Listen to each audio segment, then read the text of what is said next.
Harapan, harapan, harapan. Mungkin bila mana kita mendengar kalimat ini dari mana-mana sumber, terdetik satu perasaan hibah dan juga semangat. Hidup ni memang penuh dengan misteri. Banyak tanda tanya tetapi tersimpan 1000 hikmat tersirat. Setiap orang mungkin pernah mengalami masa-masa sulit dalam hidupnya. Rasa sedih, kecewa dan pahit untuk diterima. Kehilangan orang yang dicintai, masalah hubungan dan penyakit yang belum terubati. Akan tetapi masih berharap untuk semuanya baik-baik saja. Bismillahirrahmanirrahim. Assalamualaikum warahmatullahi wabarakatuh.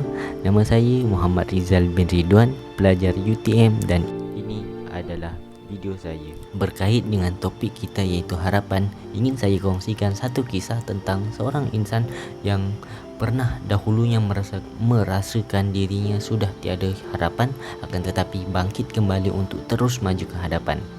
Ini adalah kisah seorang anak muda yang pada awal hidupnya agak sama dengan orang lain, dapat bermain, tertawa dan juga bergembira dengan rakan-rakan dan juga keluarga. Walaupun begitu, beliau mempunyai perbezaan cara pandang terhadap dunia di mana beliau berasal daripada satu keturunan yang mulia dipandang masyarakat dan mempunyai adat yang sangat tinggi sehingga beliau merasa dirinya dikongkong dan merasa dikawal. Beliau ingin seperti orang biasa, tanpa gelaran, tanpa layanan mulia.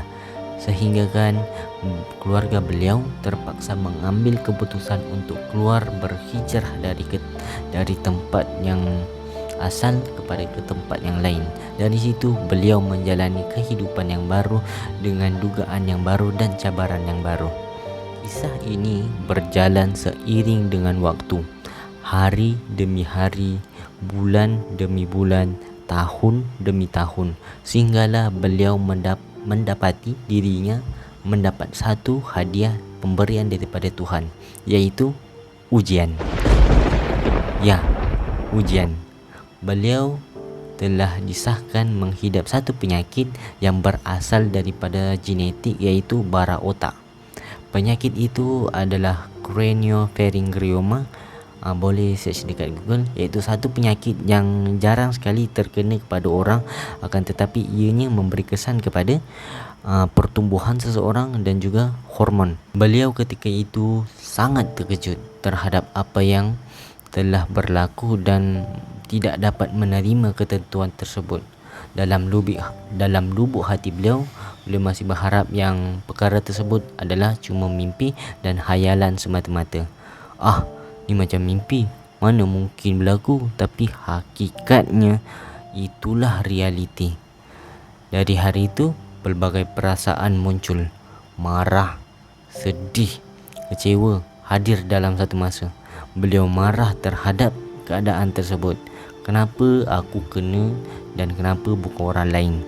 Dalam dunia ni banyak je orang, tapi kenapa mesti aku? So perkataan-perkataan sebegitu sering keluar dalam mulut beliau.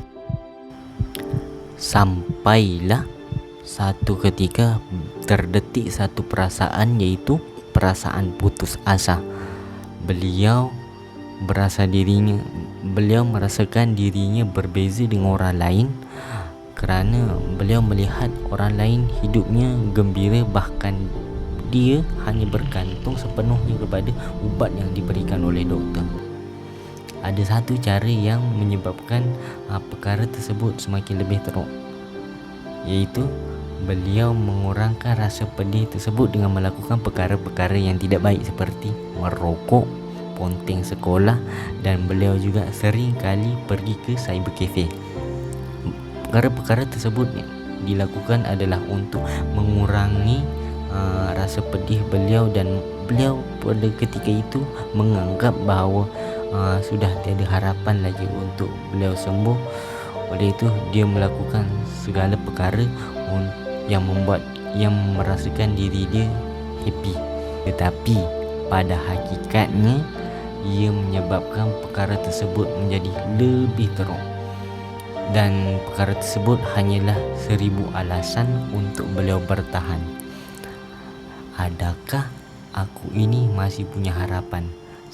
Ada satu ketika dia terbuka satu kisah di laman sosial iaitu Facebook tentang seorang bekas pesakit kanser tahap 5, pesakit kanser bawah pinggang yang telah merasai keperitan selama 25 tahun. Dari situ beliau melihat bahawa pesakit tersebut telah mengharungi pelbagai jenis dugaan daripada pelbagai jenis terapi dan beberapa kali sesi pembedahan. Sampailah terdetik dalam lubuk hati beliau yang dalam yang sebenarnya apa yang pesakit itu rasa mungkin sama dengan apa yang aku rasa, ataupun mungkin dia lebih teruk lagi daripada apa yang aku rasa. Aku malu sebenarnya dekat Tuhan.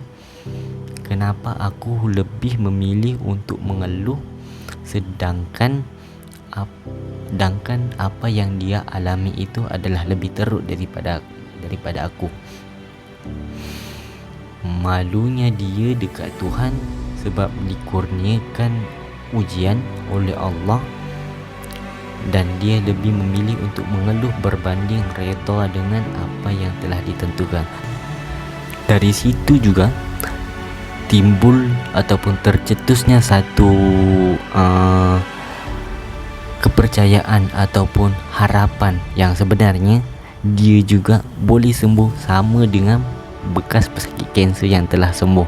So dari situ dia cuba untuk berusaha untuk mengharungi fasa-fasa yang genting, dari ubat ke ubat, dari terapi demi terapi, pembedahan yang berkali-kali, dan dari ujian itulah yang membuatkan beliau semakin tabah dan semakin berani untuk mengharungi ujian yang akan datang. So dari kisah ni apa yang kita boleh ambil?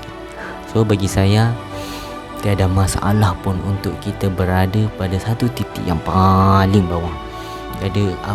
Tiada masalah pun untuk kita merasa sedih, sebab itu adalah fitrah, dan tidak apa-apa pun, tidak ada apa-apa untuk kita berasa kecewa kerana ujian yang kita alami ini bukanlah hukuman semata-mata, bahkan ianya adalah satu kesempatan dan peluang untuk kita menjadi lebih baik dari yang sebelumnya.